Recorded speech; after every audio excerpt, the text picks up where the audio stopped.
ሰላም እንደምን አላችሁ ውድ የያያ ኮንስትራክሽን ቤተሰቦች እንደምን አላችሁ። ዛሬ እንግዲህ የምናየው ኮንክሪት ከመብላታችን በፊት በተለይ ስላባችንን ከመብላታችን በፊት ልናቃቸው የሚገባ ወይም ደግሞ ቼክ ልናረጋቸው የሚገቡ ነገሮች ምን ምንድናቸው፣ ቅድመ ዝግጅቱስ ምን ይመስላል የሚለውን በዛሬው ዩቲዩባችን የምናየው ይሆናል ማለት ነው። እንግዲህ ለዩቲዩባችን አዲስ ከሆናችሁ ሰብስክራይብ ማድረጋችሁን አትርሱ። እንግዲህ ይሄንን የመሰለ ቆንጆ በሆነ መልኩ ህንጻችሁ ማሰራት ወይም ደግሞ መኖሪያ ቤታችሁ ማሰራት የምትፈልጉ ከሆነ ያያ ኮንስትራክሽን እንግዲህ እጁን ዘርግቶ ይጠብቃችኋል ማለት ነው። ኤኒ ታይም ልደውሉልን ትችላላችሁ።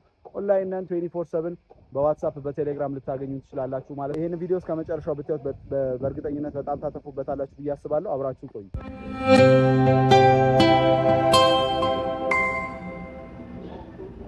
የመጀመሪያው ልታዩ የሚገባው እንግዲህ ፎርምወርካችሁ ነው። ፎርምወርካችሁ እንግዲህ የተለያዩ አይነት ፎርምወርኮች አሉ። እዚህ ጋር የምታዩት ፎርምወርክ ኖርማል ከእንጨት የሚሰራው ፕላይውድ የሚባለው ነው።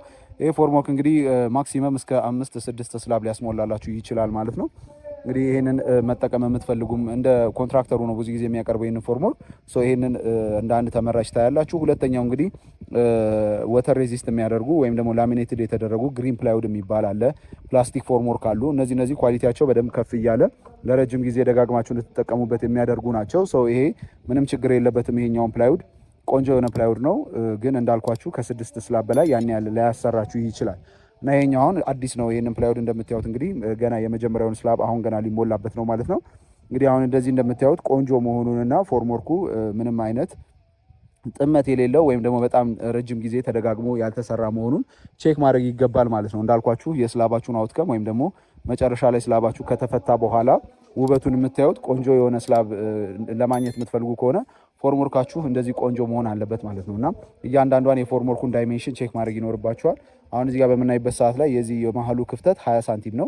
ወደ ታች ከነገና ደግሞ እቺ ስፖንዳ ትባላለች። በጎን በኩል ያለችዋ ከታች ያለችው ፎንዶ ይባላል።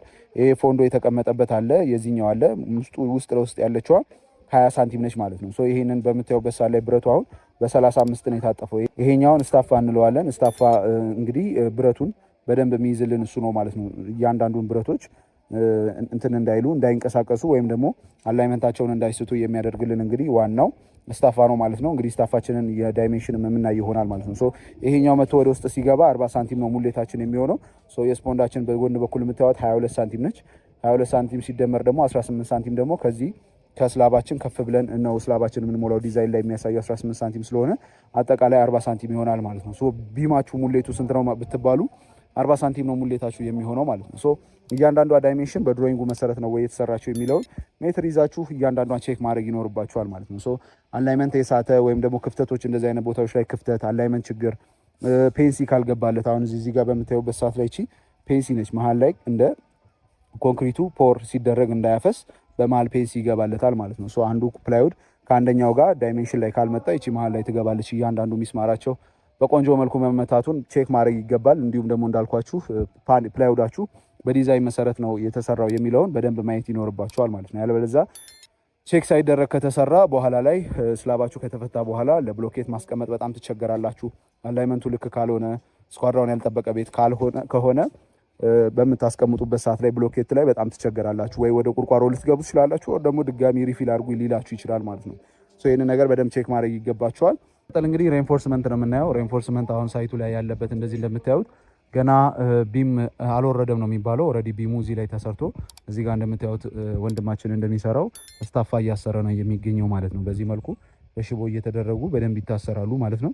እነዚህ ነገሮች ቼክ ማድረግ ፕላስ ከእንደገና ደግሞ ስታፋው ከአንዱ ስታፋ ያለውን የስፔሲንግ በዲዛይኑ መሰረት እያንዳንዷን ነገር ቼክ ማድረግ ይኖርባቸዋል ማለት ነው። ሶ ሜትር ይዛችሁ ስፔሲንጉን ቼክ ማድረግ ነው። እዚህ ጋር እንደምታዩት 10 ይልና ወደ መሀል ላይ ወደ 20 ይመጣል። ከዛ በኋላ ከእንደገና ደግሞ 10 ወይ 15 እያደረገ ሊሄድ ይችላል ማለት ነው። ሶ ይሄንን የዚህን ስፔሲንግ መሰረት እያንዳንዷን ነገር ቼክ ማድረግ ይኖርባቸዋል። ዋን ሰርድ የሚታጠፈው ማለት በስር ስላቡ ከተዘረጋ በኋላ ታጥፎ የሚመጣው ምን ያህል ነው የሚለውንም በደንብ ማየት ይገባል ማለት ነው። ሶ እያንዳንዷን የብረት አቀማመጥ ስፔሲንጉን በደንብ ቼክ ማድረግ ይኖርባቸዋል። ፕላስ ከነገና ስላቡም ከተቀመጠ በኋላ የሚተኛ ገና ብረት አለ። ያንን ብረትም እያንዳንዷን ነገር ስፔሲንጉን በዲዛይኑ መሰረት ነው ወይ እየተሰራ ያለው የሚለውን በደንብ ቼክ ማድረግ ይኖርባቸዋል ማለት ነው። እንግዲህ ቼክ የምታደርጉት የተሟላ ኢኩዊፕመንት አለ ወይ የሚለውን ቼክ ማድረግ ያስፈልጋል ማለት ነው። እንግዲህ እኛ ሙሌታችን እንግዲህ ከነገ ወዲያ ስለሆነ ኢኩዊፕመንት ገና አላዘጋጀንም።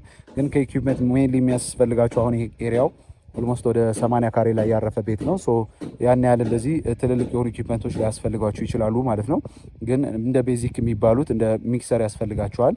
ሚክሰር 350 ሊትሩን ወይም ደግሞ አንድ ኪስ ብቻ የሚያቦካው ለዚህ ሳይት ከበቂ በላይ ነው። በአንድ ቀን ሞልተን ስለምንጨርስ ማለት ነው። በሱ ቫይብሬተር ያስፈልጋል። ቫይብሬተር እያንዳንዷን ቫይብሬት በምናደርግበት ሰዓት ላይ እያንዳንዷን ፖረስ የሆኑ ማቴሪያሎች ወይም ደግሞ ኤር በብሎች እንዳይፈጠር ውስጡ ላይ ሴግሪጌሽን እንዳይፈጠር ወይም ብረቱ እንዳይታይ ስላቡ በሚፈርስበት ሰዓት ላይ ብረቱ እንዳይታይ ያደርግልናል ማለት ነው። እና ህንጻችን ጥንካሬ እንዲኖረው ግዴታ ውስጥ ያሉት አየሮች መውጣት አለባቸው ማለት ነው። ሶ ቫይብሬተር ግዴታ ነው።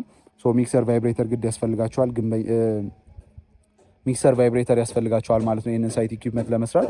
እንዲሁም ደግሞ ዊንች ያስፈልጋቸዋል። ምክንያቱም ከግራውንድ ፍሎር አንድ ሌቭል ከፍ ስላልን ከታች እዚህ ዊንች ይሰራና የተቦካው ኮንክሪት ወደ ላይ እንዲመጣ ይደረጋል ማለት ነው። ሶ እንደዚህ አይነት ኢኩዊፕመንቶች ባሬላ ሊያስፈልጋችሁ ይችላል። አካፋ፣ ለግንበኛ ማንኪ ያስፈልጋችኋል። ሲባጎ ያስፈልጋል። እነዚህ ነገሮች አሟልታችሁ ኢኩዊፕመንታችሁ ማዘጋጀት ይኖርባችኋል ማለት ነው። የሚያስፈልግ አሸዋ የሚሰፍር አለ፣ ጠጠር የሚሰፍር አለ፣ ኦፕሬተሩ ሲሚንቶ መዘጋጀት አለበት። እነዚህ ነገሮች ያስፈልጋሉ። አንድ የረሳሁት ኢኩዊፕመንት ላይ ነዳጅ እንዳትረሱ። ሚክሰራችሁና ቫይብሬተራችሁ አለ ነዳጅ ስለማይሰራ ማለት ነው። እና እነዚህ ነገሮች እያዘጋጃችሁ ነው ማለት ነው። ሶ ማንፓወር ስታስቡ ይህንን ምን ያህል ሰው ያስፈልገኛል፣ ለዚህን ያህል ካሬ የሚለውን ኢስቲሜት ማድረግ ይኖርባችኋል። ኮንክሪት ፖሪንግ ሀገራችን ላይ ኦልሬዲ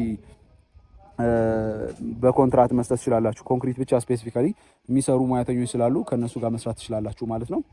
እንግዲህ በመቀጠል ዌዘር ኮንዲሽኑን ማየት ይኖርባችኋል። አሁን የምታዩት እንግዲህ ሰሞኑን ዌዘሩ ጥሩ የሚባል ነው። ትንሽ ዝናባማ ነገር ነው። እዛ ጋር እንደምታዩት ዳመናማነት ይመስላል። ይህን ቪዲዮ ኦልሞስት ወደ ክረምት እየገባ ስለሆነ ሰኔ አካባቢ ላይ ነው የሰራነው ይህንን ቪዲዮ። ክረምት እየገባ ስለሆነ ኃይለኛ ዝናብ ያለበትን ዌዘር ፎርካስት ማየት ይኖርባችኋል ማለት ነው። ምክንያቱም ኮንክሪት እየሞላችሁ ኃይለኛ ዝናብ ከመጣ የኮንክሪታችሁን የወተር ሴሜንት ሬሾ ሊያበላሽባችሁ ስለሚችል ወይም ደግሞ ኤክሰስ የሆነ ውሃ ኮንክሪታችሁ ውስጥ ሊገባ ስለሚችል ጥንካሬው ሊቀንስ ይችላል። ወይም ደግሞ ሲሚንቶአችሁን አጥቦባችሁ ስለሚሄድ ውሃው በተቻላችሁ አቅም ዌዘሩ በጣም ቆንጆ የሆነ ዌዘር ላይ መሙላት ይኖርባችኋል። ዝናብ የሌለበት መሆን አለበት ማለት ነውና ሴሜንት ፔስታችሁን ሙሉ ለሙሉ ይዞባችሁ ስለሚሄድ ኮንክሪታችሁን በጣም ጥንካሬውን ይቀንስባችኋል። ይህንን ቼክ ማድረግ ይኖርባችኋል። ከመጣ ግን ኮንክሪታችሁ የተሞላው ኮንክሪት እርጥብ ከነበረ እሱን ወዲያው በሸራም ነገር ቢሆን ማልበስ ይኖርባችኋል። ምክንያቱም ዝናብ ሊያገኘው አይገባም ማለት ነው። ግዴታ ከሆነባችሁ ዋን ሰርድ ላይ እንደምን ብላችሁ የኮንክሪቱ ዋን ሰርድ ላይ ቢማችሁ እዚህ ጋር ክሮስ ጆይንት የሚያደርገው ነው። የዚህን ዋን ሰርድ ቼክ አድርጋችሁ እዛ ላይ ነው ማቆም የሚኖርባችሁ። ነገ መምላክ ካለባችሁ ቦንዲንግ ኤጀንት ኬሚካል ተጠቅማችሁ እዚህ ላይ ይፈስና ቀጣዩ ላይ ደግሞ ኮንክሪቱ መምላት ትችላላችሁ ማለት ነው። በዚህ መሰረትም እያደረጋችሁ መስራት ትችላላችሁ። በተቻላችሁ አቅም ወይዘሩን ቼክ ማድረግ ይኖርባችኋል።